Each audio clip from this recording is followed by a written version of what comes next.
Hello everyone, कैसे हैं आप सब। तो आज की मैथ्स की क्लास में मैं आप सबका स्वागत करती हूँ।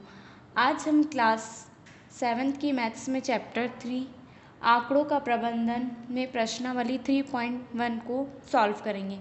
तो जैसा कि आप सब जानते हैं, अगर आप लोगों ने देखी होगी तो इसके पहले की वीडियो में हमने प्रश्नावली 3.1 मतलब आंकड़ों के प्रबंधन में 3.1 का क्वेश्चन नंबर फर्स्ट सॉल्व किया था, जो मैंने डिटेल में बहुत अच्छे से समझाया है।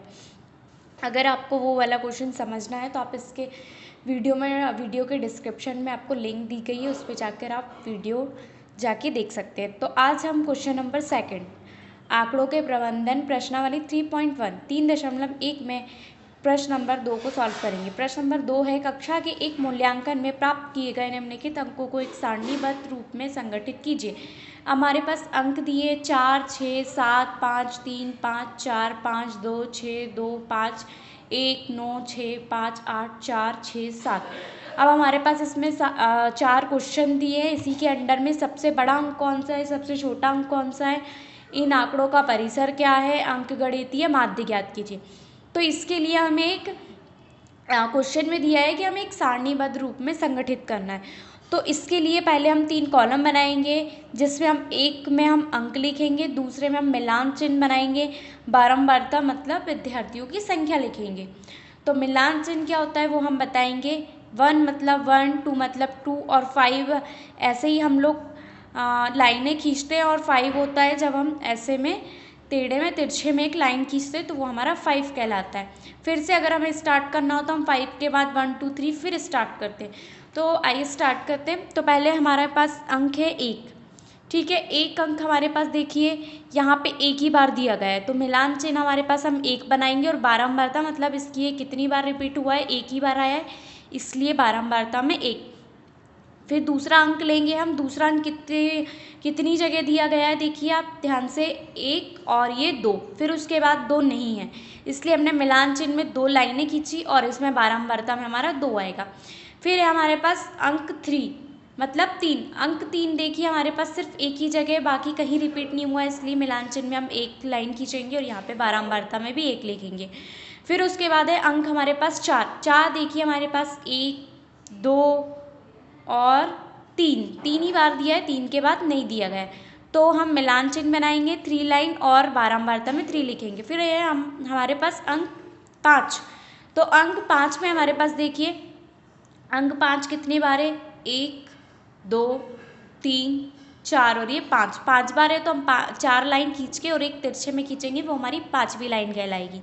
और बारंबारता हम 5 लिखेंगे। अब हम अंक देखेंगे 6।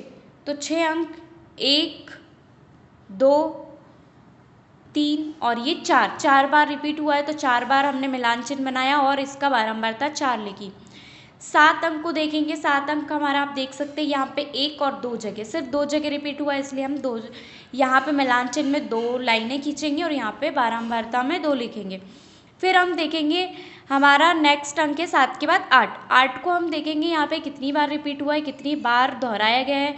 तो हमारा 8 अंक सिर्फ पूरी लाइन में एक ही बार दिया गया है, इसलिए हम यहाँ पे मिलान चिन्ह में 1 बनाएंगे और यहाँ पे बारंबारता में विद्यार्थियों की संख्या में सिर्फ 1 लिखेंगे। नेक्स्ट अंक है हमारा 9। तो 9 अंक हमारा देखिए सिर्फ एक ही बार हुआ है, क्योंकि दूसरी बार वो रिपीट हुआ ही नहीं है, सिर्फ एक ही बार दिया गया है। तो मिलान चिन्ह में 1 लिखेंगे और बारंबारता में भी 1 लिखेंगे। अब हमारे पास 4 क्वेश्चन दिए गए थे। सबसे बड़ा अंक कौन सा है, देखिए इसमें सबसे बड़ा अंक हमारा 9 है, सबसे छोटा अंक हमारा 1 है। जैसा कि और फिर थर्ड वाला दिया है, इन आंकड़ों का परिसर क्या है। जैसा कि आपको मैंने पहले क्वेश्चन में इसके फर्स्ट वाले 3.1 के फर्स्ट वाले क्वेश्चन में मैं डिटेल में बता चुकी हूँ कि परिसर क्या होता है, सबसे अधिकतम में से सबसे न्यूनतम को माइनस करना। तो सबसे बड़ा अंक है हमारा 9, सबसे छोटा अंक है हमारा 1। तो हम 9 में से 1 को घटाएंगे तो हमारे पास 8 आएगा। तो हमारे पास आंकड़ों का परिसर क्या कहलाएगा, हमारा आंकड़ों का परिसर हमारा 8 हो जाएगा। इसमें लास्ट क्वेश्चन है हमारा अंकगणितीय माध्य ज्ञात कीजिए। तो इसके लिए हम क्या करें, अंकगणितीय माध्य, उसके लिए हमारे पास जितने भी अंक दिए गए हैं हम सारे अंकों को लिखेंगे, भले वो जितनी बार रिपीट हुए हम सारे अंक जैसे क्वेश्चन में दिए गए वैसे सारे अंक लिखेंगे प्लस का साइन लगाते हुए, क्योंकि माध्य क्या होता है, संख्याओं में से ये संख्याओं के योग में से कुल योग ज्ञात करना। तो हमारे पास संख्याओं का योग ये है, संख्याएं लिखी हमने सारी, और सारी संख्याओं को हम जोड़ेंगे। आप ध्यान से जोड़िएगा, क्योंकि अगर इसमें एक भी डिजिट रह गया, एक भी संख्या रह गई तो क्या है, आपका आंसर गलत हो जाएगा। इसलिए आप डिटेल में अच्छे से समझिएगा, अच्छे से जोड़िएगा उसको।